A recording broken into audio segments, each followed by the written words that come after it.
નમસ્કાર, આપ જોઈ રહ્યા છો ટીવી9 ન્યૂઝ ટોપ 9 સાથે હું છું જગદીશ। સમાચારની શરૂઆત સૌથી પહેલા જોઈશું રાજ્યના ટોપ 9 સમાચાર। રાજ્યમાં ફરી એકવાર હવામાન વિભાગે કમોસમી વરસાદની આગાહી કરી છે। આગામી 24 કલાકમાં સૌરાષ્ટ્ર કચ્છના અમુક વિસ્તારમાં વરસાદની શક્યતા। કચ્છ અને જામનગરમાં વીજળીના કડાકા ભડાકા સાથે કમોસમી વરસાદ થઈ શકે। દક્ષિણ ગુજરાતના અમુક વિસ્તારમાં વરસાદ પડવાની સંભાવના વ્યક્ત કરવામાં આવી। અરબ સાગરમાંથી પવનો ભેજને લઈને આવતા હોવાથી માવઠાની શક્યતા। દ્વારકા જિલ્લામાં વાતાવરણમાં અચાનક પલટો આવ્યો। જિલ્લાના 2 તાલુકામાં ગાજવીજ સાથે વરસાદી ઝાપટું પડ્યું। ખંભાળિયા કલ્યાણપુર તાલુકામાં કમોસમી વરસાદ થયો। કમોસમી વરસાદને પગલે ખેડૂતોની ચિંતા વધી। વરસાદના કારણે ઘઉં, ચણા, જીરું સહિતના પાકને નુકસાન થવાની ભીતિ।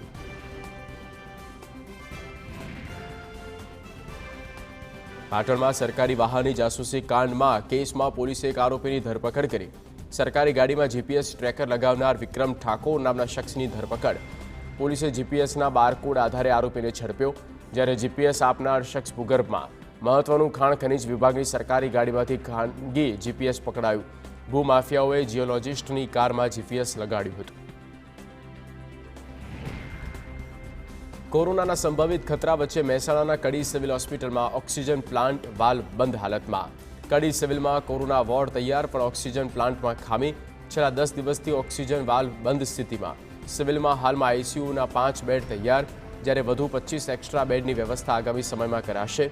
તંત્ર દ્વારા દાવો કરાયો કે વાલ્વનું જલ્દી રિપેરિંગ કરી કે ઓક્સિજન પ્લાન્ટની ખામી દૂર કરાશે। રાજ્યમાં રખડતા ઢોર એક મોટી સમસ્યા, ત્યારે તંત્ર રખડતા ઢોરને પકડી ઢોરવાડા અને ગૌશાળામાં મોકલવામાં આવી રહ્યા છે। ત્યારે બનાસકાંઠાના પાલનપુરની 4 ગૌશાળાએ રખડતા ઢોર ન સ્વીકારતા તમામ સહાય કરાઈ સ્થગિત। તંત્રએ ગૌશાળાને રખડતા પશુઓને સ્વીકારવા માટે સૂચન કર્યું, જે ન સ્વીકારાતા 4 ગૌશાળાઓની સહાય સ્થગિત કરવામાં આવી। પાલનપુર પાલિકા ચીફ ઓફિસરની રજૂઆતને પગલે પશુપાલન વિભાગે નિર્ણય કર્યો છે। બનાસકાંઠાના દિયોદરમાં સસ્તા અનાજનો જથ્થો બારોબાર વેચવાનું કૌભાંડ સામે આવ્યું। ચંગવાડા અને કોટડા ગામે સસ્તા અનાજના સંચાલકે જથ્થો બારોબાર વેચી નાખ્યો। મામલતદારે તપાસ કરી રિપોર્ટ મોકલતા સંચાલકે ગેરરીતિ આચરી હોવાનું સામે આવ્યું, જેમાં બંને સસ્તા અનાજના સંચાલકોએ ઘઉં, તુવેર, દાળ, મીઠું, ખાંડ સહિત 34,000 કિલોગ્રામથી વધુનો અનાજનો જથ્થો વેચી માર્યો। રૂપિયા 9,46,000થી વધુનો જથ્થો બારોબાર વેચી નાખ્યો હોવાનું સામે આવ્યું। ગીતા જયંતિ પર શિક્ષણ વિભાગનો નિર્ણય। નવી શિક્ષા નીતિ અંતર્ગત સ્કૂલમાં હવે ભગવદ્ ગીતા ભણાવાશે। ધોરણ 6 થી 8માં ભગવદ્ ગીતાના પાઠનો સમાવેશ કરવામાં આવશે। ગીતાના પાઠથી બાળકોને જીવનમાં ઘણો લાભ થશે। આ તરફ કોંગ્રેસે કહ્યું, સરકાર પોતે પહેલા ગીતાના નીતિ નિયમોનું પાલન કરે। ભગવદ્ ગીતાનો સંદેશ સરકાર પોતે વાંચે અને પછી બીજાને આપે। મનીષ દોશીએ કહ્યું, જે કામ કરવાનું હોય એના કરતાં અન્ય કામ કરવા સરકાર પંકાયેલ।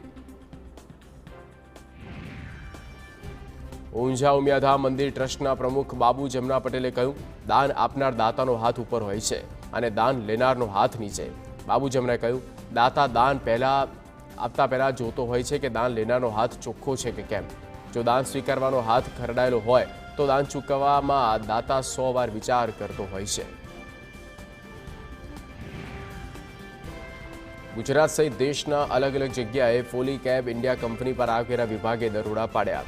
મુંબઈ, અમદાવાદ, દમણ સહિત 40 જેટલી જગ્યાએ આવકવેરા વિભાગે કાર્યવાહી કરી। ગુજરાતમાં હાલોની ફેક્ટરી, અમદાવાદ અને દમણમાં સર્ચની કામગીરી હાથ ધરવામાં આવી છે।